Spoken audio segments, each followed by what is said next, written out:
అందరికీ నమస్కారం అండి. మరి విలేకరు సోదరులందరికీ కూడా నమస్కారాలు తెలియజేస్తూ, మరి ఇటీవలే జరిగినటువంటి కొన్ని సంఘటనలు మీ అందరికీ తెలిసినవే.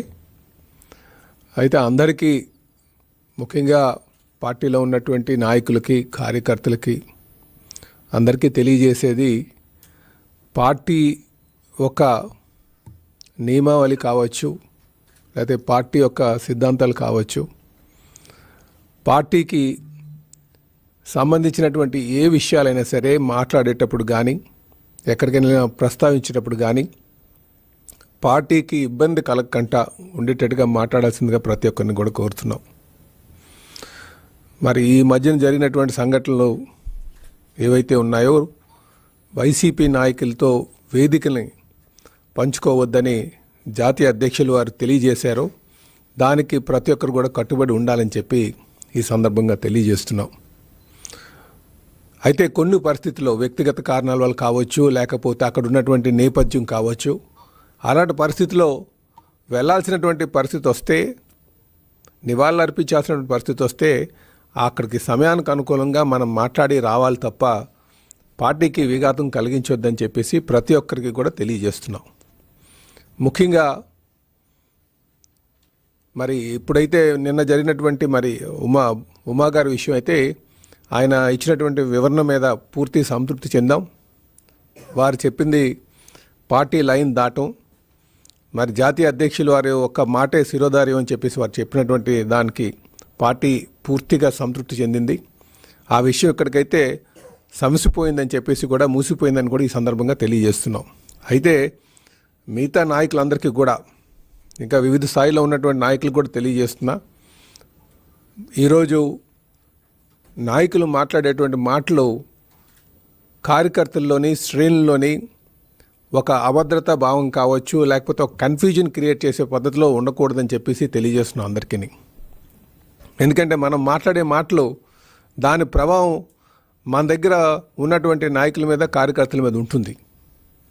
కనుక ఆ కార్యకర్తలకి ఆ కన్ఫ్యూజన్ లేకుండా మాట్లాడాల్సినటువంటి బాధ్యత మరి నాయకులపైన ఉందని కూడా ఈ సందర్భంగా తెలియజేస్తున్నాను. ఇదంతా కూడా గమనించాలి. మనం వేసేటువంటి అడుగు, దాని ప్రభావం కార్యకర్తల మీద ఉంటుంది, ఒక కన్ఫ్యూజన్ క్రియేట్ చేస్తుంది. వాళ్ళు ఎటు వెళ్ళాలనేది తేల్చుకోలేనటువంటి పరిస్థితి, మీమాంసలో ఉన్నటువంటి పరిస్థితి ఉంటుంది. కనుక ఆ ఆట పరిస్థితులు ఉత్పన్నం కాకుండా ప్రతి నాయకుడు కూడా చూసుకోవాలని చెప్పి ఈ సందర్భంగా తెలియజేస్తున్నాం. అయితే ఇదే సందర్భంగా కూడా తెలియజేస్తున్నాం, మనం కూటమిలో ఉన్నాం కనుక కూటమి ధర్మాన్ని కూడా ప్రతి ఒక్కరు కూడా పాటించాలని చెప్పి తెలియజేస్తున్నా. అలాగే మనం రేపు వచ్చేటువంటి 2029 లక్ష్యంగా పెట్టుకొని ప్రతి ఒక్కరు కూడా వెళ్ళాలని కూడా ఈ సందర్భంగా తెలియజేస్తున్నా. అలాగే పార్టీ కూడా అన్నిసార్లు కూడా పిలిపించుకొని మాట్లాడే పరిస్థితిలో ఉంటుంది, ఎవరి మీద వెయిట్ వేయరు అనే ఆలోచనలు కూడా ఎవరు పడొద్దు. అంటే ఆలోచన ఏదో ఉదాసీనత ఉంది అనే భావనలో కూడా ఎవరు రావద్దని చెప్పి కూడా ఈ సందర్భంగా తెలియజేస్తున్నాం. పార్టీ ఎవరిని ఉపేక్షించేటువంటి పరిస్థితి లేదు. ఖచ్చితంగా ఎవరైనా సరే గీత దాటితే మాత్రం కఠినమైనటువంటి చర్యలు కూడా ఉంటాయని కూడా ఈ సందర్భంగా మేము హెచ్చరిస్తున్నాం ప్రతి ఒక్కరికి కూడా.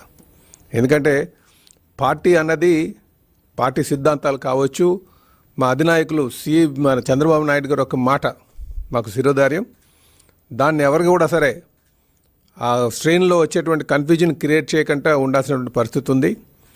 కనుక ఇది అందరూ కూడా గమనించండి అని చెప్పేసి ఈ సందర్భంగా తెలియజేస్తూ, అలాగే మనకి 2029 లక్ష్యంగా పెట్టుకోవాలంటే మరి పార్టీ ఇచ్చేటువంటి ఆదేశాలు ఏవైతే ఉన్నాయో, మన అభివృద్ధి సంక్షేమాన్ని ప్రజల మధ్యలోకి తీసుకెళ్లాల్సినటువంటి అవసరం ఉందని కూడా ఈ సందర్భంగా తెలియజేస్తున్నాం. నమస్కారం.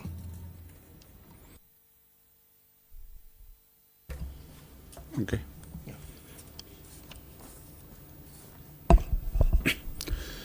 పాత్రికేయ మిత్రులందరికీ కూడా ముందుగా నమస్కారాలు మీ అందరికీ కూడా తెలియజేసుకుంటూ, ఆంధ్రప్రదేశ్ రాష్ట్ర భవిష్యత్తు కోసం, భావితరాల భవిష్యత్తు కోసం ఆ రోజు తెలుగుదేశం, జనసేన, బీజేపీ కూటమి ప్రభుత్వం ఏర్పాటు చేయడం, ప్రజలందరూ కూడా దాన్ని ఆస్వాదించి ఆంధ్రప్రదేశ్ రాష్ట్ర చరిత్రలో 94% స్ట్రైక్ రేట్తో కూటమిని గెలిపించినటువంటి పరిస్థితి కూడా ఈ సందర్భంగా మనం గుర్తు చేసుకోవాలి.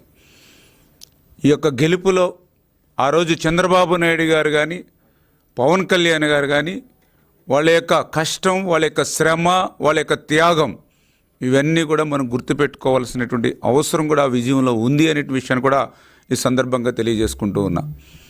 ఈ రకంగా అధికారంలోకి వచ్చిన తర్వాత ఈ కూటమి ప్రభుత్వం ఈ 2 ఏళ్లలో మనం చూస్తూ ఉన్నాం. ఆంధ్రప్రదేశ్ రాష్ట్రాన్ని మళ్ళీ పునర్నిర్మాణం చేస్తూ సంక్షేమాన్ని అందిస్తూ పారదర్శక పాలన ఇస్తూ ఈ ప్రధాన 3 లక్ష్యాలతోటి ఈ 2 ఏళ్లలో కూటమి ప్రభుత్వ పాలన సాగుతున్న విషయాన్ని కూడా ఈ సందర్భంగా తెలియజేసుకుంటూ ఉన్నా. ఎందుకంటే గత 5 సంవత్సరాల గొడ్డల పార్టీ పాలనలో విధ్వంసం, విద్వేషమే ఎజెండాగా ఆ రోజు పాలన జరిగి వ్యవస్థలన్నింటినీ కూడా నిర్వీర్యం చేసినటువంటి పరిస్థితి కూడా గత 5 ఏళ్లలో మనందరం కూడా చూసినటువంటి పరిస్థితి. ఆ రోజు గొడ్డల పార్టీ పాలనలో ప్రజల ధన మాన ప్రాణాలకు రక్షణ లేనటువంటి పరిస్థితి కూడా ఆ రోజు మనందరం కూడా చూసినటువంటి పరిస్థితి. అటువంటి దెబ్బతిన్నటువంటి వ్యవస్థలన్నింటినీ కూడా ఈరోజు కూటమి ప్రభుత్వం మళ్ళీ గాడిలో పెడుతూ మళ్ళీ ఇక పాలనను పట్టాలెక్కించి ఈ కూటమి ప్రభుత్వం కృషిని ఈరోజు మనందరం కూడా గుర్తు చేసుకోవాల్సినటువంటి అవసరం ఉంది. ఇటువంటి పరిస్థితుల్లో దెబ్బతిన్నటువంటి వ్యవస్థల్ని మళ్ళీ సరి చేసుకుంటూ రాష్ట్రాన్ని మళ్ళీ పునర్నిర్మాణం చేసుకుంటున్నటువంటి ఈ రోజుల్లో పార్టీ కూడా నాయకత్వం కానీ పార్టీ యొక్క కార్యకర్తలు కానీ క్రమశిక్షణను కాపాడుకోవాల్సిన బాధ్యత ప్రతి నాయకుడి మీద, ప్రతి కార్యకర్త మీద కూడా ఉన్నటువంటి విషయం. ఈరోజు మనం చూస్తూ ఉన్నాం. రాష్ట్రం పునర్నిర్మాణం కోసం అటు చంద్రబాబు నాయుడు గారు కానీ, ఇటు పవన్ కళ్యాణ్ గారు కానీ, అటు నారా లోకేష్ బాబు గారు కానీ ఇట్లా అహర్నిశలు ఏ రకంగా ఇల్లు వాకలి వదిలి ఈ రాష్ట్రం కోసం, ఈ రాష్ట్ర భవిష్యత్తు కోసం ప్రతి నిత్యము ఏ రకంగా కష్టపడుతూ ఉన్నారు. ఏ రకంగా ఈ 2 ఏళ్లలో గత 5 ఏళ్లలో మరుగున పడిపోయినటువంటి అభివృద్ధిని మళ్ళీ ఏ రకంగా నిర్మాణం చేసుకుంటూ వస్తూ ఉన్నారు. రాజధాని లేని రాష్ట్రానికి మళ్ళీ రాజధాని నిర్మాణం కానీ, పడకేసినటువంటి పోలవరాన్ని మళ్ళీ రేపు పూర్తి చేసేటువంటి లక్ష్యాన్ని సాధించడంలో కానీ, పరిశ్రమలు పారిశ్రామికవేత్తలు ఈ రాష్ట్రానికి తీసుకొచ్చి మళ్ళీ పెద్ద ఎత్తున ఉద్యోగ ఉపాధి అవకాశాలను కల్పించడంలో కానీ, గుంతలు లేనిటువంటి రోడ్లు కానీ, ఇట్లా అభివృద్ధిని, మరొక పక్కన సంక్షేమాన్ని, అంటే ఒక వెంటిలేటర్ మీద ఉన్నటువంటి ఆర్థిక వ్యవస్థను వారసత్వంగా గత ప్రభుత్వం ఈ ప్రభుత్వానికి అందించినటువంటి దశలో కూడా ఈ 2 ఏళ్లలో ఇంత పెద్ద ఎత్తున అభివృద్ధి సంక్షేమాన్ని తీసుకెళ్తూ ఉన్నామనంటే దాని వెనుక చంద్రబాబు నాయుడు గారు, పవన్ కళ్యాణ్ గారి యొక్క కష్టం, మరి ఏదైతే నరేంద్ర మోడీ గారి యొక్క ఆశీస్సులు, అంటే ఇంత పెద్ద ఎత్తున వీళ్ళు మరి కలిసిగట్టుగా ఈ రాష్ట్రాన్ని మళ్ళీ గాడిలో పెట్టాలనేటువంటి ప్రయత్నానికి మన తెలుగుదేశం పార్టీ పరంగా మనం కూడా మన నాయకత్వం కానీ, మన కూటమి కానీ, కార్యకర్తలు కానీ బాసటగా అండగా మనందరం కూడా ఉండవలసినటువంటి అవసరం ఉంది. అందుకే ఈరోజు ఏదైతే పార్టీ సిద్ధాంతం కానీ, పార్టీ క్రమశిక్షణ కానీ ప్రతి ఒక్కరికి కూడా సమానంగా వర్తిస్తుందనే విషయాన్ని కూడా దయవుంచి మరి పార్టీ నాయకత్వం కానీ, కార్యకర్తలు కానీ గుర్తు పెట్టుకోవాల్సిన అవసరం ఉంది. ఏ స్థాయి నాయకుడైనా సరే పార్టీ సిద్ధాంతాలకి, పార్టీ లైన్కి కట్టుబడి మాత్రమే పని చేయవలసినటువంటి అవసరం ఉంది. ఈరోజు మనకు వచ్చినటువంటి గుర్తింపు కానీ అది పార్టీ ద్వారానే మాత్రమే వచ్చిందనే విషయాన్ని మనం గుర్తుపెట్టుకోవాలి. ఈరోజు ప్రజలు మనకిచ్చేటువంటి గౌరవం పార్టీ సింబల్ ద్వారానే మనకు వచ్చిందనే విషయాన్ని ప్రతి ఒక్కరూ కూడా గుర్తుపెట్టుకోవాల్సిన అవసరం ఉంది. వ్యక్తిగతమైనటువంటి ప్రయోజనాలు, వ్యక్తిగతమైనటువంటి అభిప్రాయాలు కాదు, మనకి రాష్ట్ర ప్రయోజనాలు ముఖ్యం. రాష్ట్ర ఏదైతే అభివృద్ధి ముఖ్యం. దీన్ని దృష్టిలో పెట్టుకోవాలి తప్ప వ్యక్తిగత అభిప్రాయాలు, వ్యక్తిగత ప్రయోజనాలను దృష్టిలో పెట్టుకుని మరి ముందుకు వెళితే ఖచ్చితంగా అది పార్టీకి నష్టం కలిగేటువంటి అంశం అయితే ఎంతటి ఉన్నత స్థాయి వ్యక్తులైనా సరే చర్యలు తీసుకోవడానికి మరి పార్టీ వెనకాడదనే విషయాన్ని కూడా స్పష్టంగా మరి ఈవేళ తెలియజేసుకుంటూ ఉన్నాం. ఎందుకంటే పార్టీకి నష్టం కలిగించేటువంటి వ్యాఖ్యలు కానీ, క్రమశిక్షణ ఉల్లంఘనలు కానీ, ప్రభుత్వ ప్రతిష్టకు, రాష్ట్ర ప్రయోజనాలకు భంగం కలిగించేటువంటి చర్యలను ఎట్టి పరిస్థితులను ఉపేక్షించేటువంటి పరిస్థితి కూడా లేదు అనే విషయాన్ని. ఎందుకంటే ఈరోజు 95% స్ట్రైక్ రేట్తో విజయం సాధించాం.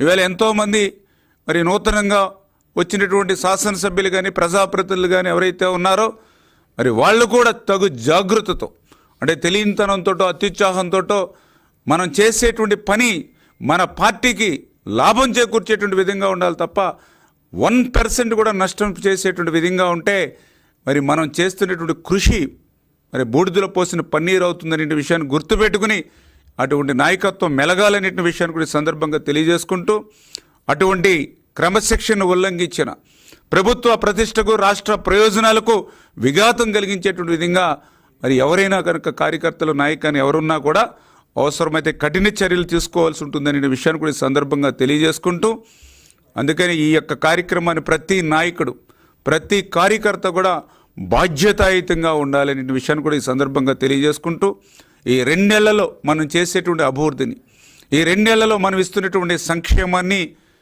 మరి ఈవేళ ప్రతి ఇంటికి గడప గడపకి తీసుకెళ్లేటువంటి బాధ్యత ఈవేళ మన నాయకత్వం మన కార్యకర్తలు మనందరం కూడా తీసుకోవాలనే విషయాన్ని ఈ సందర్భంగా తెలియజేసుకుంటూ మరి చంద్రబాబు నాయుడు గారు పవన్ కళ్యాణ్ గారు నరేంద్ర మోడీ గారి యొక్క ఆశీస్సులతో ఏదైతే ఈ ఆంధ్రప్రదేశ్ రాష్ట్రాన్ని మళ్ళీ అభివృద్ధిలో సంక్షేమంలో ఆంధ్రప్రదేశ్ రాష్ట్రాన్ని ఆదర్శ రాష్ట్రంగా నిలపాలనేటువంటి వారి కృషికి ఈవేళ మనందరం కూడా అండగా ఉండాలి పని చేయాలనే విషయాన్ని కూడా ఈ సందర్భంగా తెలియజేసుకుంటూ అందుకే పార్టీ బలోపేతం ప్రజాసేవ క్రమశిక్షణ ఈ 3 అంశాలు కూడా మన నాయకత్వానికి మన కార్యకర్తలకు మార్గదర్శకంగా ఉండాలని చెప్పి మీ ద్వారా అందరికి కూడా తెలియజేసుకుంటూ ఉన్నాం. Thank you.